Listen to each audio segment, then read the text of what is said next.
We have this effort to migrate code from Scala to Java. An engineer would be spending weeks migrating this code. We are able to do that in hours, like 2 or 3 hours, end to end. We have more than 200 repos. It's not very easy to do this in a company that over 11 years or 12 years, you end up having tech debt. You end up having diverging patterns. So if you just spin up Claude code and be like, just do this long running thing, it's likely going to fail, or it will hallucinate. It will create bugs. So the setup and the system around it becomes very critical. In this AI system now, what are the new things you need to add? One might be automated architecture reviews, more automated security checks in the beginning, having your security policies documented in your code base, having the MCP controls. So we are looking at that entire life cycle of product development and looking at what needs to change.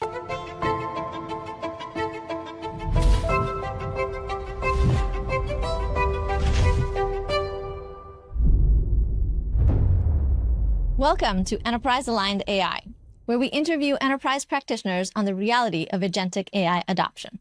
What gets deployed in security-conscious enterprises? How is success measured? And how are leaders navigating this change? Today, we have a special episode with two guests whose work is deeply intertwined. One is building agentic AI at scale inside a public company, and the other is solving the security and governance layer that makes it possible. My guests today are Mustafa Furniturewala, the CTO at Coursera, where he's been for 11 years. He leads the overall product and technology strategy, including engineering, infrastructure, data, security, and IT.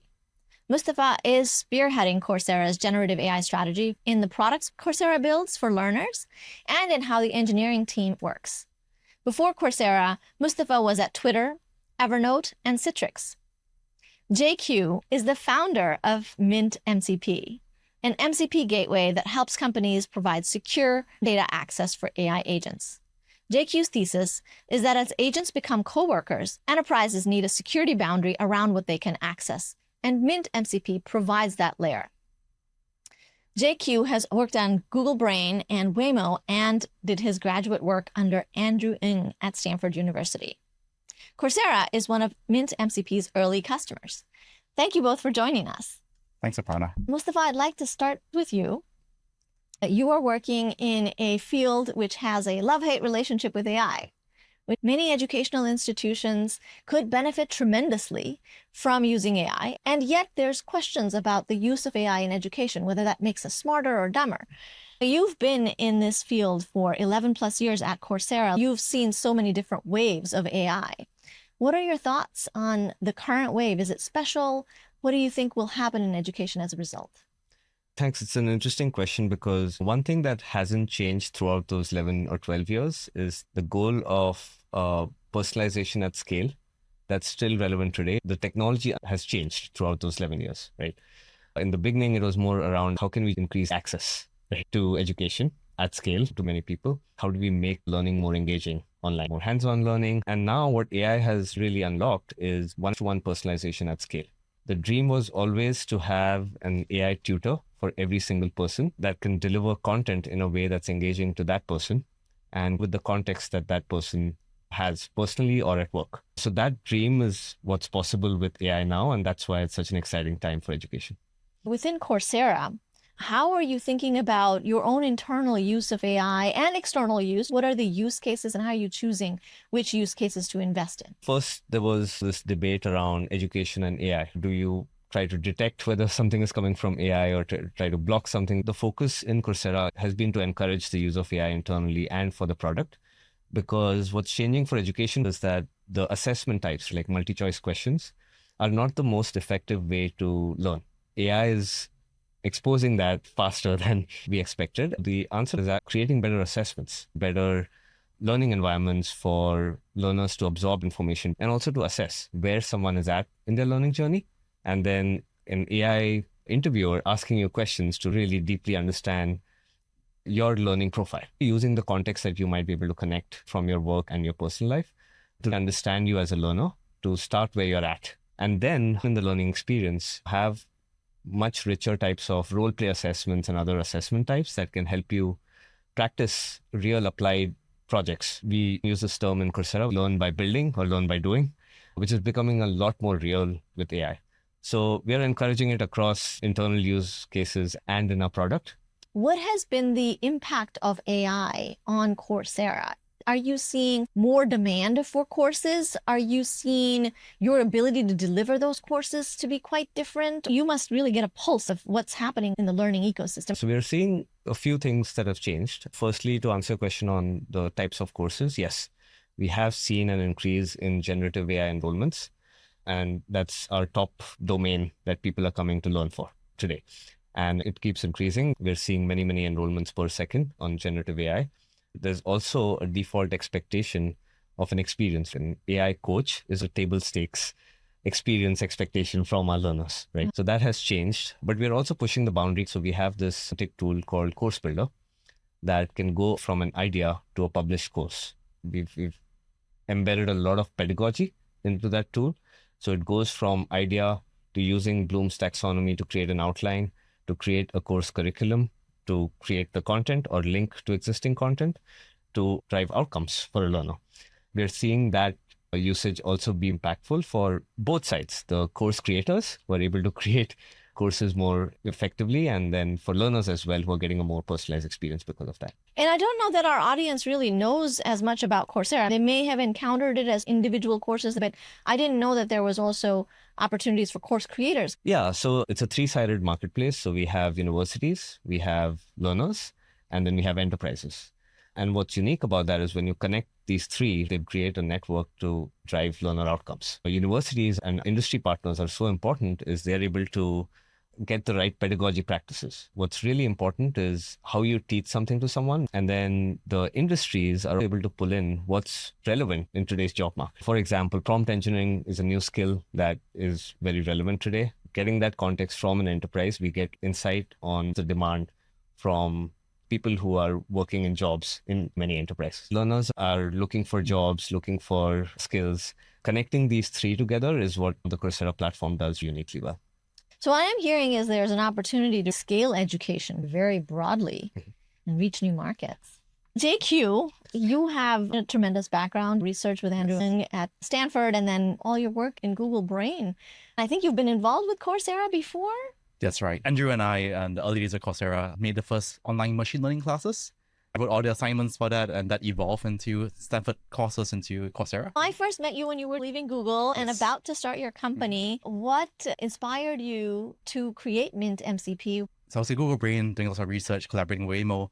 And then around 2023, we saw this ChatGPT moment. The model started getting super smart, GPT-4 could write code. We saw this future where AI could start doing more and more tasks for people, be directed to do things autonomously. The pieces that had come together were multifold, right? We need a model that's really smart. We need a harness that brings the different pieces together, a sandbox that would run the model. But most critically, the most difficult thing was to get the data in. Because if the agent can get access and see the data you're working on, then it can figure out what to do with it. That is really the core of AI right now. How can we get the right data to the right agents to get tasks done? MCPs, something that came out last year, 2025, when it started to go into the market. AI systems today are MCP compatible. Many different data systems and SaaS software are also becoming that way. And customers are bringing their own data connectors. At Mint, what we already solve is how do we empower agents to do a lot more work for you by making the data connections governed, safe, and something that you want to enable. Your key insight is that in order to make agents powerful, we've got to give them data, access to various systems. Why MCP? There's many ways to give access. There's APIs, there's browser use, there's CLI. So all of this is so new in the AI space. Things change so quickly. What is the right way for a model to consume a data source? When we started working on this, we noticed that APIs are not designed for AI. They're designed for humans to use. A developer is looking at the spec, implementing against that. The types of things that the API exposes is different from what a model might expect. So the genesis of MCP was that observation, and people started thinking through how do we design tools for AI to use? What names should they have? What descriptions? How do we parameterize them? How can we make it so that the reliability when an AI calls a tool is way higher? So MCPs came out from that core concept. Today, MCP has evolved into a much more built-out ecosystem.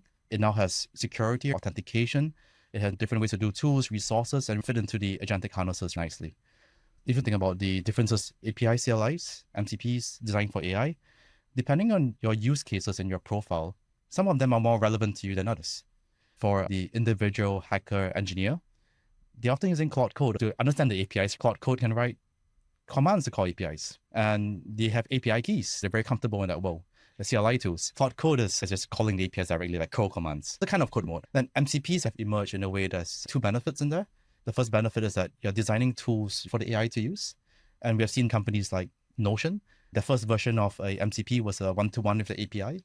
Version 2 was redesigned from the ground up for AI to use. They designed a new language that's much more effective. Non-engineering use cases like Cowork with business users, we're noticing that it's a lot more secure and safe for the non-engineers to be using MCP tools versus giving an API key to every single person in your company. You can see where that might go badly, right? If your AI is using Salesforce API keys, it's hard to tell what the boundaries are. For non-engineers and business use cases, MCPs is providing a new layer of understanding where the parameters are and what the agent can do. At a high level, engineers, developers, hackers gravitating towards API CLI, and enterprise users gravitating towards MCPs. What's an example of an MCP server that an enterprise might design, what it might have versus what an API might have? Let's take a MCP, say your CRM. Salesforce is very customizable.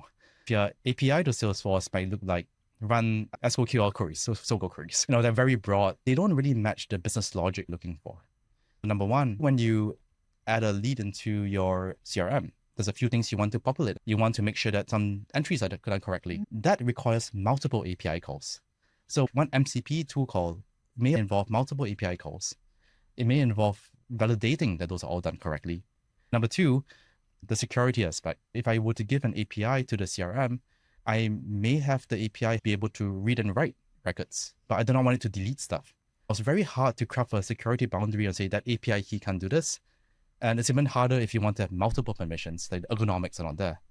In MCP land, we're exposing a tool abstraction layer that doesn't ever call the delete API. So even though the underlying API key may have more access, MCP abstraction abstracts that away and say, these are the specific tools you can use. This is how the data is going to be validated when you do the right tools. Might call multiple APIs, and not every API is going to be called. It's a subset of that. So there's a real security benefit to using MCP. Correct. I think there's a real security benefit and a real enablement benefit where the agent actually does better work when you have. I think the usability is also very important apart from the security, because it pushes the onus from the client to the server, is what MCP does. Otherwise, the user has to take care of all the command line arguments, the API headers and the API tokens, and whether it's a post or a get. All of that complexity is taken away from the user and it's pushed down to the server. Then what happens is, especially for non-technical folks, that makes it a lot easier to use. There's also skills and plugins, which are combinations of skills and MCP servers. What is the role of skills? Skills to me is a codification of a process. Every business has Google Docs, Outlook, and Microsoft stuff. The software is the same. MCP gives you access to that. The way your business runs is different. Everyone has a different definition of revenue. Everyone has a different definition of a qualified lead or a different way to engineer. So the skill encodes the how you do it in your company that's different from every other company. Every company will have different skills, and they are standard operating procedures encoded in a big Markdown file.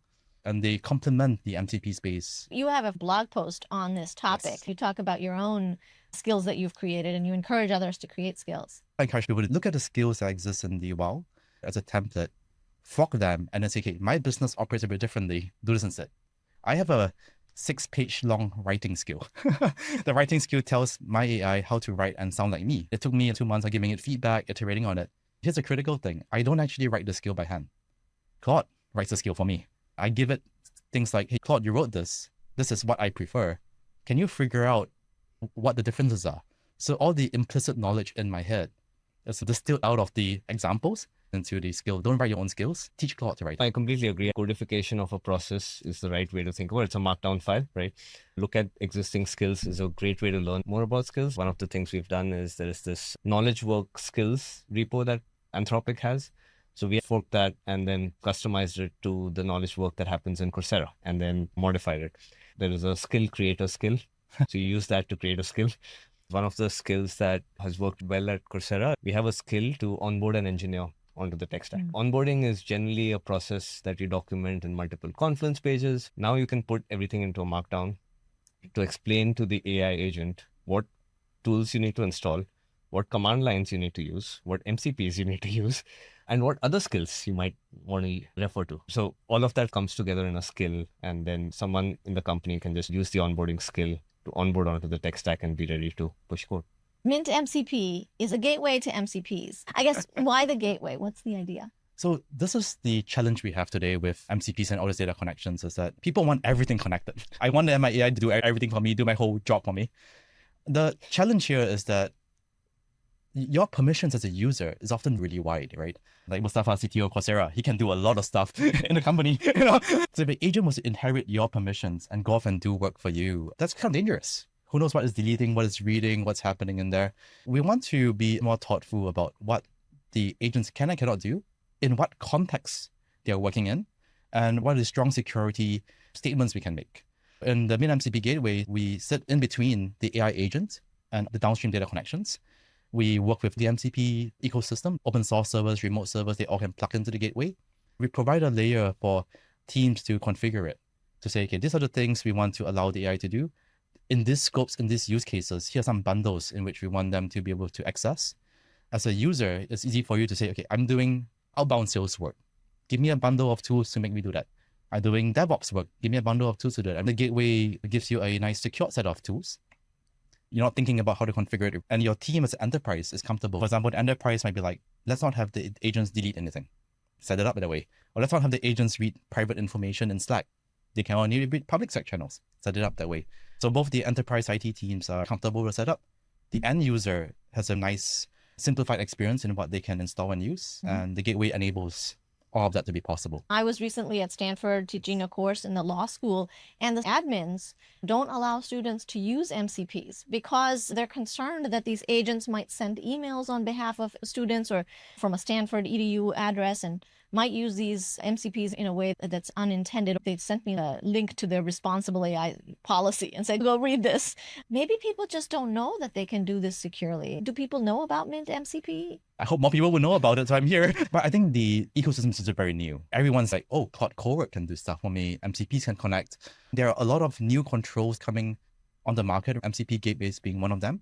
For the things that you're worried about, having students send emails, you could enable that now and say, why not have the agents only read emails?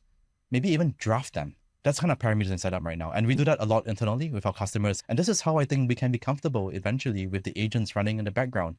If an agent's waking up at 6 a.m. and doing work for us, we want very strong statements on what it can and cannot do. So if I'm an enterprise IT admin, what does Mint MCP give me? What kind of policies can I set? Can I see if people are breaching these policies, and how do I sleep well at night knowing that Mint MCP is protecting my responsible AI policy? So I think one is that you want to get all the data connections through the gateway. So instead of having Claude or Cursor or ChatGPT connect directly to any end system, bring it through a gateway first. In the gateway, you get controls. For each role, each person, what tools they can use. For each use case, what tools are available. How is authentication handled?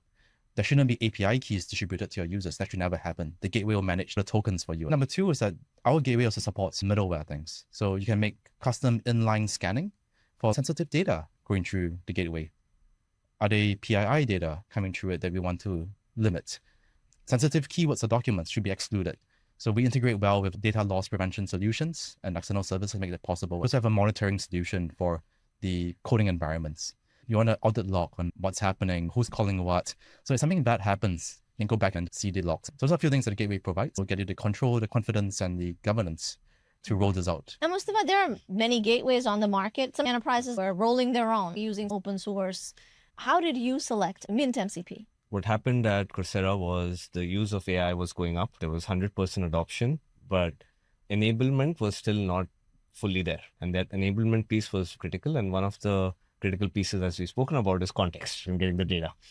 MCP usage was going up quite a bit because there were open source MCPs being released. Even companies like Google were releasing MCPs. So everyone wanted to connect their data to these AI tools, and they found MCP to be a good way. MCPs are good at managing your context and not overloading the context too much because it dynamically loads the MCPs that you need.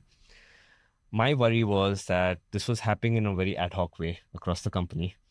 There were a lot of API tokens everywhere that people were using. Some of the senior engineers and developers, they know how to use this in a secure way, so that was fine. But as the usage was growing, that was becoming a concern for me. The other aspect was there was a lot of non-technical users wanting Claude code access. The primary goal is to enable everyone. So my first instinct is not to block access, but to see what is the right way to enable people with the tools. Cowork didn't exist at the time, so people wanted to use Claude code. Then Cowork came up and MCP usage went up higher. Apart from the security concerns I had, there was also a concern about governance of the MCP tools. If someone asked a question in the company, what MCP tools are available for Coursera to use, there wasn't a clear answer. I had my own experience of using some AI IDEs to add MCPs, and there would be like 50 of them, and they would not connect, and there would be issues. So that got us to the framework of we need a better solution. And something like a gateway is what we were looking for. We did analysis of tools of MCP gateways that can offer this functionality. We found Mint MCP to be easy to set up and use. We needed features like being able to host our own MCPs. We didn't want to use a different solution for that because that needs to be done in a secure way and needs to be part of that gateway setup. The other thing that's important is the setup time. So I didn't want someone to have to add 60 different MCPs. So if they're a developer, they can just install a developer package and they're ready to go. If they're in product management, they can just install like a productivity package and they're ready to go. So that enablement needs to either be automatic or a very simple click somewhere. So that's what that gateway helped us. It helped us for people, and we are just seeing that Cowork by itself, for example, is not actually very useful. Once you connect it with the right MCPs and the right data, we found a lot of value. Around all of the usage in Coursera today, more than 25% comes from Cowork, from non-technical folks. The challenge today with MCPs actually for many AI systems is twofold. If you wanted to enable all the connectors into Cowork, you will be clicking a lot. Enable G Drive, enable Gmail. So the gateway abstracts that away. Authenticate once into the gateway. Now the gateway can manage authentication for you. That's really nice because to distribute this, install it once, and the rest of it comes to the security stuff behind the scenes, enabled and secure. Number two is that many companies will be in a multi-AI environment. None of us are betting the company on Claude or ChatGPT or Cursor yet. If you're in a multi-AI environment, then that problem compounds. Not only did you click 5 times in Cowork, now do it in Cursor, now do it in ChatGPT. 5 different places. 5 different places. And the gateway, because of its nature of MCPs, is a compatible protocol with all of them. Just do it once. So you set up once in a gateway solution, and then there's a single click in every single AI system. Even better is the single pane of visibility across all the AI systems. I just want to point out that the journey that you've been on Coursera, it's a really important journey for other enterprise practitioners because there's a stance where you can say, hey, I'm going to delay the use of AI. You took the opposite approach. You said, I'm going to lean into AI. I'm going to want everybody at Coursera to use AI. I need to put in an enablement layer that makes it easy to do so. The security concerns are completely valid, right? That's why you need some governance, some structure to using these tools. But when you block certain tools, you also see people use patterns that are unsafe. Like they'll start copy pasting things from one place to another. If you block MCP access, for example, they'll start copying data from one place to another or creating some temporary data store, which is worse from a security perspective. I think that's why the enablement piece is important. Work with your security team, work with your InfoSec team to do it in the right way so that the enablement happens at enterprise security scale and you're still compliant, doing all the right things to protect your data. The key message around enablement and leaning in is important because AI is changing a lot of workflows. Security used to be an afterthought in many deployments and many software solutions.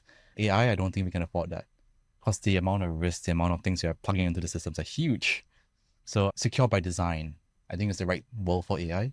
Speaking of transforming the business with AI, as the CTO of Coursera, you've mentioned you're working with background agents, you're transforming legacy software, you're doing a migration using AI agents. Many enterprises have a pretty big legacy code base, and they're looking at how can they use AI. How are you doing the legacy transformation at Coursera using AI? Before going into the examples, I'll give some color on. There has been this conversation about software engineer roles and how that evolves with AI. I think this is an amazing time to be an engineer because you get superpowers mainly for grunt work. Set up a tool or learn how to use a very specific tool, right? Maybe an MCP abstracts that away. AI is really good at doing that grunt work so that you can focus on higher level design, on what to build, on product taste, right? Those kind of things. It's a really exciting time to be in engineering. In Coursera, we've done a few things with agentic work. We have this effort to migrate code from Scala to Java. There are call sites calling the Scala services, and this needs to be migrated from format A to format B with some rules in place. An engineer would be spending weeks migrating this code. We are able to do that in hours, like 2 or 3 hours, end to end, with deploying the code as well. That's a huge amount of savings that can now go into building more complex features, infrastructure features, which agents can't solve today. It requires better security, and engineers build those systems with the help of AI. That's one example. Now, there are new bottlenecks that emerge when you do that. Code review is one of them because the number of code reviews go up. AI can help resolve that because if you can have the right sandbox environment to test the thing end to end, then in some cases you can skip code review when it's a low risk change. In a high risk change, at least it makes the reviewer's job easier because they have more proof that this works. Another example where we've done this is we had a bunch of tests that we needed to migrate from one framework to another to improve the stability of our end-to-end tests.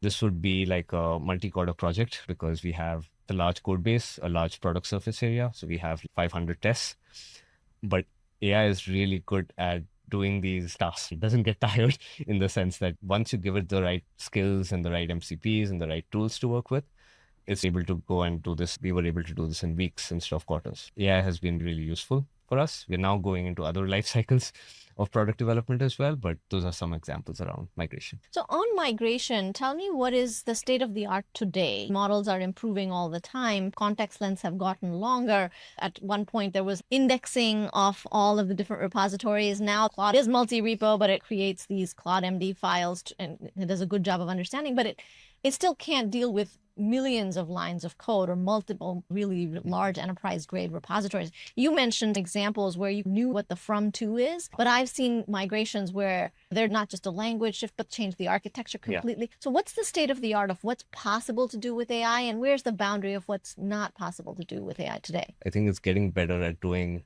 longer running tasks. Maybe 6 months ago, you could do 1 hour worth of things. Now you can do multiple hours, and AI can do that really well. The other aspect is being able to do it securely. Being able to run it in a sandbox or run it in a way that's not going to cause issues is extremely important. In terms of the millions of lines of code and how do we manage that, I've seen two schools of thoughts where you have this indexing agent and then you have this graph database that you can search through the code base more accurately. And then there is the other school of thought to inline search and manage your context really well, right? I'm more in the second camp right now because I feel like the key is to manage your context really well and have the architecture documented or have your patterns documented really well. The context is also getting large, so that helps. Right now we have 1 million tokens of context, but as long as you're able to manage that context really well and you know when to clear your context and give the context window the right data for that task, AI is able to do really long running tasks really well. Sometimes you have to use a combination, the RAG pattern, do a search step and then add it to your context. I think that works really well as well. We've used the approach of let's make sure the documentation is where the code is. Have those nested Claude MD files or Agent MD files in your directories, and the AI is able to use that really well instead of trying to have very complex search. And so it is the AI that is also doing this orchestration of retrieving the right context. It's the one system that's doing Correct. both. You have the right MD files, you have the right skill MD files as well across your code base. And then again, in a system where there are multiple repos, we have 200 repos for our front-end code base. For backend as well, we have multiple ones. What's really important is how do you also document your architecture? How do you document your coding style in your company? There are certain patterns where API calls need to be made in a certain way. Authorization systems in a company are domain specific. As long as you focus on documenting it and creating a system around it, it works really well. Some of these systems compound over time. JQ had shown me a pattern around personal memory that compounds over time, where you add it back to your memory so that next time the agent can remember it. You can create a structure around it for many different cases for your code base as well. As you learn, you keep adding new things of patterns that work well for your code base and ones that don't. So what's the size of, you said the 200 plus repositories? In the millions of lines of code. We have more than 200 repos. It's not very easy to do this in a company that over 11 years or 12 years, you will end up having tech debt. You will end up having diverging patterns. So if you just spin up Claude Code and just be like, just do this long running thing, it's likely going to fail, or it will hallucinate, it will create bugs. So the setup and the system around it becomes very critical. We're getting there, but the key is to have a system, to keep improving it, and create some feedback loops where the value compounds over time. So as you use it, it keeps getting better. Create a culture of learning in your company. We've set up an AI council, the group of engineers that meets and discusses other frameworks in Coursera. How can we improve it? We have a plugins repo where everyone's contributing. We have awards for the best plugin of the month, thanks to our developer experience team. I think creating that culture is super important. We have Spark sessions where we share with each other how we're using AI. So that creates sparks of people adding more plugins and improving our AI systems. So I think the cultural part is really important when you're doing this at scale. Any note on your engineering team? Like, what is their role and what is it trending to? You mentioned it creates a code review burden. Do you see that increasing? Do you see that going away? What will the human role be? Yeah, I think the human role will be, you'll be able to do a lot more with the tools available now. And you can also focus on more of the creative side of things with the usage of these tools. In terms of bottlenecks, code review is one of them.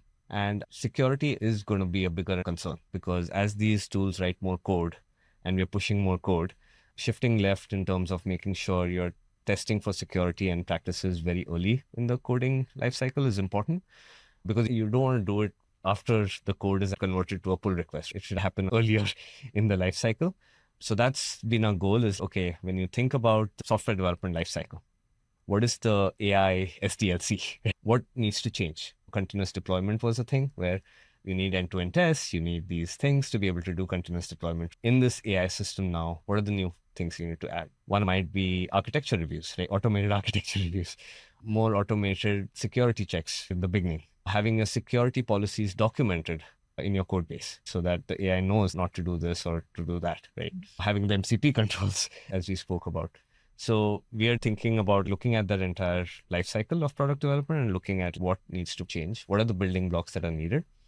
And humans are building that. So that's one of the places where, apart from the creative work and problem solving, this is another area where humans are playing a big role. And lastly, I think one of the exciting things that's happening is you can be more in the product side of things, collaborate more closely with product and design.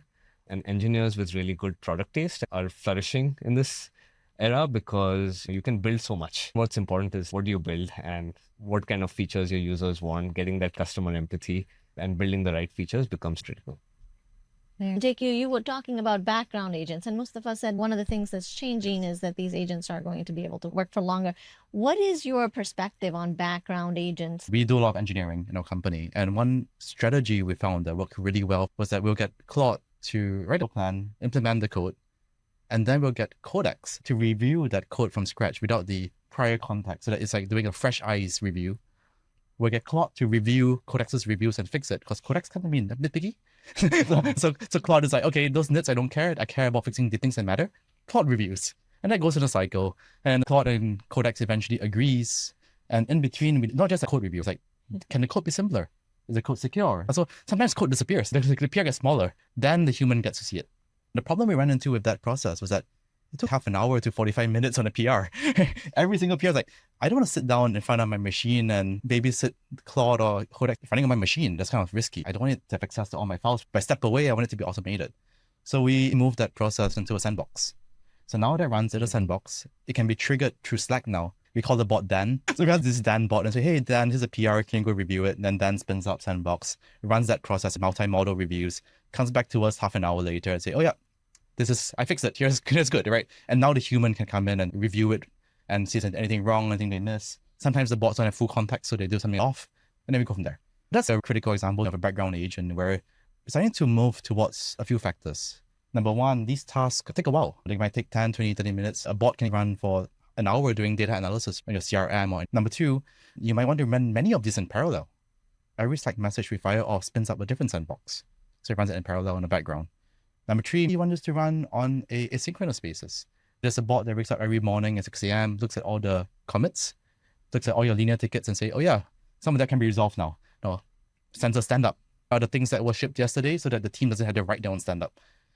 So those are the things we think about background agents. Right? They run asynchronously, and they are more like things that we all interact as a team with.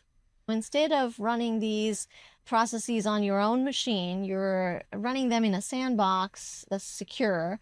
And so you've reduced your security risk substantially there. You're running them in parallel, so you can do many tasks, many experiments. Your mindset shift of thinking them as coworkers running in the background for long periods of time when you're asleep and you wake up and all this work is done. This is the future of work. Tell us more about this shift from individuals using agents to teams using agents, and what will be the capabilities required as you make that shift.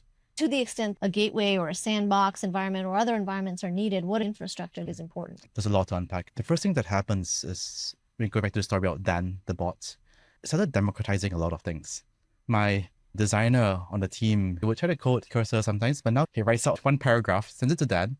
Dan makes it happen. He clicks on it on staging, tests it out. That was pretty good. We jump in and give Dan feedback. It's a single thread where everyone is in, and then we collaboratively work to build it, just that the person writing the code or the AI writing the code is not a human. Now, what's interesting there is that anyone can do this now.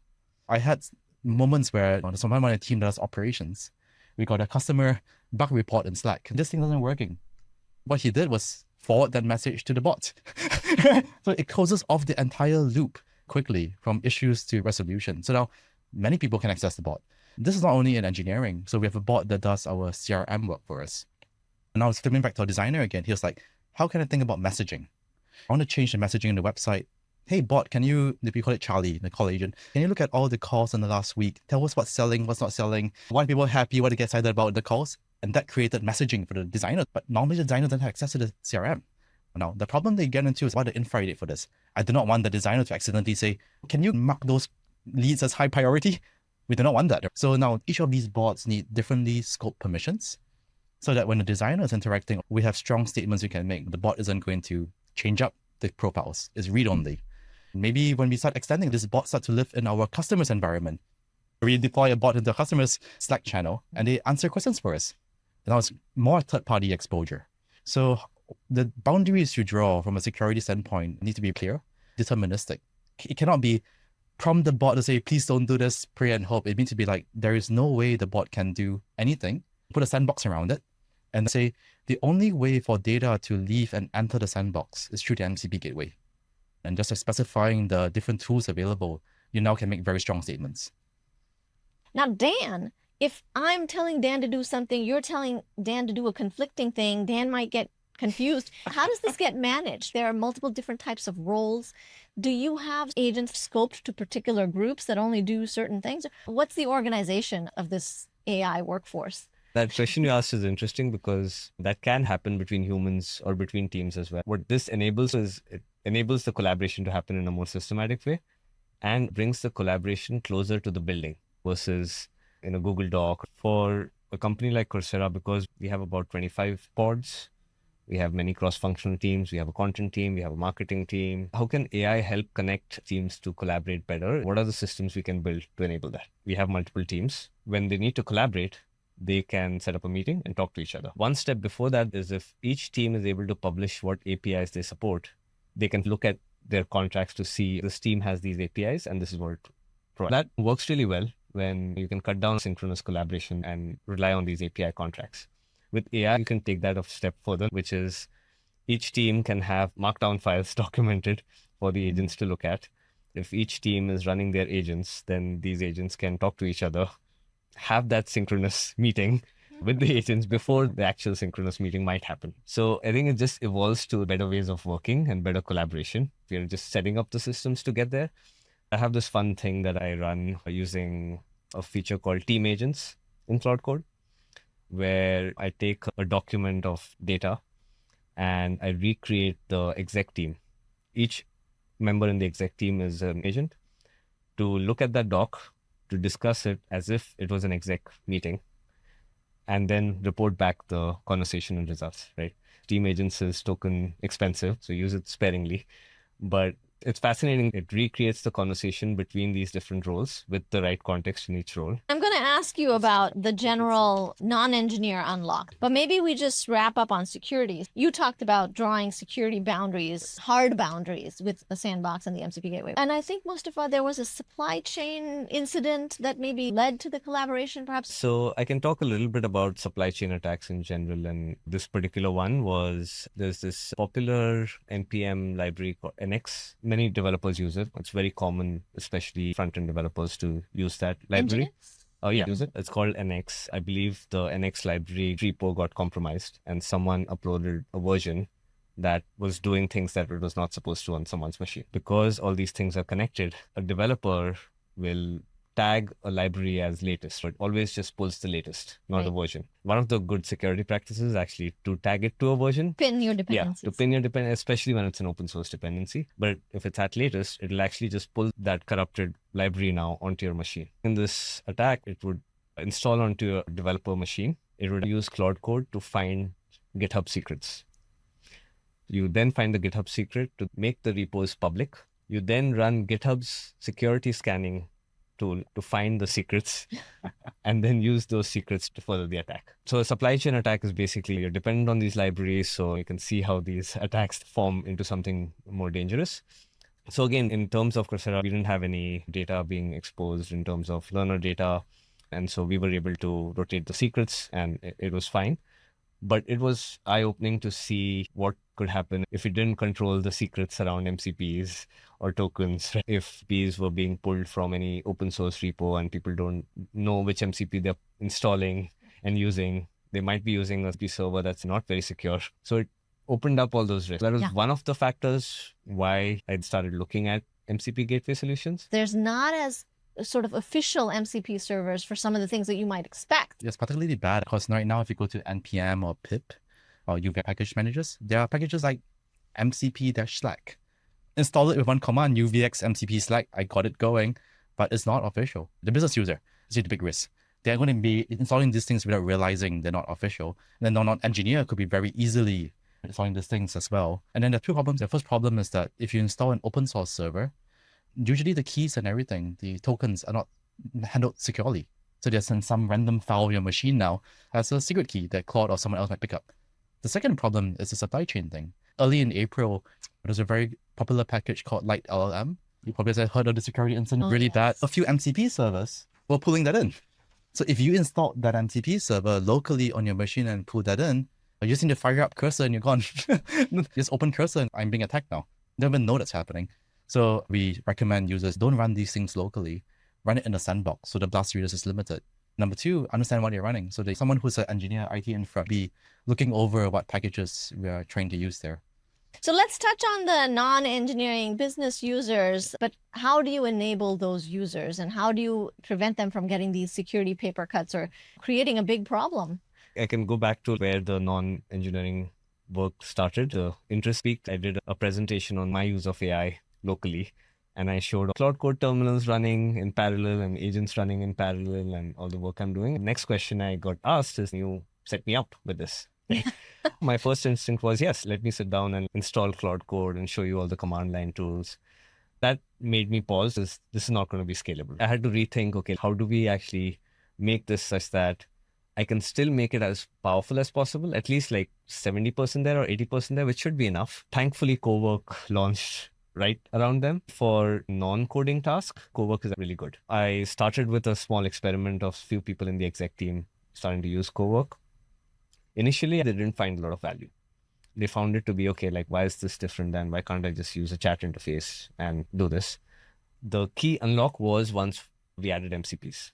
And once they got access to their data, there was a lot of stuff they were able to automate. They also started contributing to the skills repository, actually. I added a skill for them to do that, so they don't have to deal with the command line stuff and they can just put it into GitHub using the GitHub MCP. The kinds of workflows I've seen non-engineers do, including myself, is creating decks, creating strategy docs, pulling in the context from what engineering might be doing into other functions. Engineering has a lot of conversations happening in Slack. How do you pull that information into someone writing a content strategy plan or a salesperson who's trying to see what features are about to launch? Connecting all these things together, Cowork usage has been 30% of all the Claude usages with Cowork now. We've connected MCPs and we want to make that the default so that it's an out-of-the-box experience. It also helped that it started at the exec team, setting it as an example for others in the team. I think that's an important point where everyone is leaning into that and using it for their different workflows. I think the mental shift from chat to Cowork is much bigger than it seems. It used to be that when you chat with Claude or ChatGPT, it creates artifacts, files, and it's annoying. I need to download the file, load it again, change it. It's awkward. But what's changing with Claude Cowork and business users is that you can point it at a folder of files on your computer and you can directly edit the docx, the Excel, the PowerPoint, make new columns in your Excel file, write new formulas for you, and it'll be there.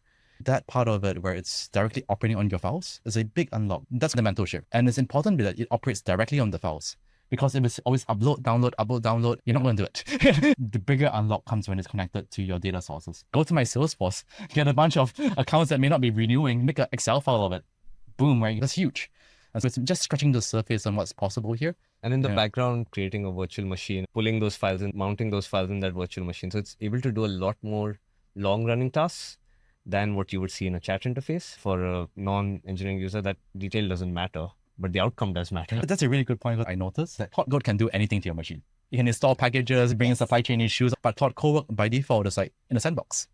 I'm very happy with non-engineers using Cowork because the blast radius is very limited. Your fundamental thesis has been validated at Coursera that AI becomes powerful for everybody when it has access to data. And security is key to enabling that game-changing productivity. It leads to better collaboration between functions, between different parts of the executive team, and that non-technical users are contributing skills back in building your company into an AI native company. We spoke about how some of those are going into background agents, even for non-engineering folks, because you have scheduled tasks and routines in Cowork, they're running those background agents now. So even the most sophisticated use of agents isn't just for engineering. Any function can benefit and securely use these super sophisticated capabilities of AI if they have the right CTO and the right kind of tools.